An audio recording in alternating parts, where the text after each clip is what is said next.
प्रभाग क्रमांक 8 मधून उमेदवारी न मिळाल्यास मी बरे वाईट करून घेणार, त्याला जबाबदार भाजपच राहील, असा झटका बिपिन धुम्मा यांनी दिला। भारतीय जनता पक्षाच्या वतीनं इच्छुकांच्या मुलाखती सुरू असून अनेक जण तिकीट देण्याची मागणी करताना तिकीट न मिळाल्यास पक्षाचं काम करणार असल्याचं सांगत होते। मात्र प्रभाग क्रमांक 8 मधून इच्छुक असलेले बिपिन धुम्मा यांनी भाजपला झटका दिला।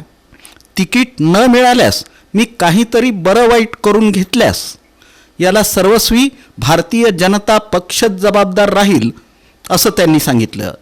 एवढी वर्षे जर एकनिष्ठ राहून तिकीट मिळत नसेल तर काय करायचं, असा सवाल त्यांनी उपस्थित केला। मी आजपर्यंत 40 वर्ष झालं मी पार्टीचं काम करतो। पक्ष स्थापना झाल्यापासून मी पार्टीचं काम करतो आणि मला यावेळी न्याय मिळेल, भारतीय जनता पार्टीवर विश्वास ठेवून मी आजपर्यंत काम करत आलेलं आहे। मला यावेळी 100% न्याय मिळेल असं मी आव्हान करतो आणि भारतीय जनता पार्टीला मी सांगू इच्छितो, माझ्यासारख्या जर निष्ठावंत कार्यकर्त्यावर जर तुम्ही जर यावेळी जर तिकीट न देण्याचा प्रयत्न केला तर माझ्या स्वतःच्या जीवाचं काय बरं वाईट झालं तर त्याला पार्टी जबाबदार आहे, हे मी स्पष्ट सांगू इच्छितो।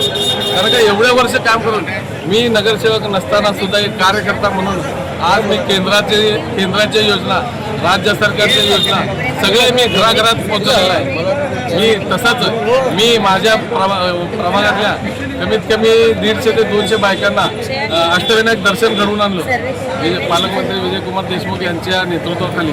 त्यानंतर मी आमच्याच प्रभागातल्या वयस्कर यांना कोल्हापूर, ज्योतिबा, पुणे गणपती हे सुद्धा दर्शन घडवून आणलेलं आहे आणि मी स्वतः त्यांच्याबरोबर गेलेलं आहे। त्यामुळं एवढं सगळं जर काम करून जर आम्हाला जर न्याय मिळत नसेल तर आम्हाला स्वतःला काय तर करून घेण्याशिवाय पर्याय नाही। म्हणून मी भारतीय जनता पार्टीला सांगू इच्छितो की जे निष्ठावंत आहेत, जे आजपर्यंत काम करत आले त्यांच्यावर अन्याय करू नका, त्यांना 100% न्याय द्यायचा प्रयत्न करा। दरम्यान बिपिन धुम्मा यांच्या इशाऱ्यानं भाजप पक्षवर्तुळात उलटसुलट चर्चेला उधाण आलं असून काहींनी त्यांचं समर्थन केलं तर काहींना हा प्रसिद्धीचा स्टंट वाटला।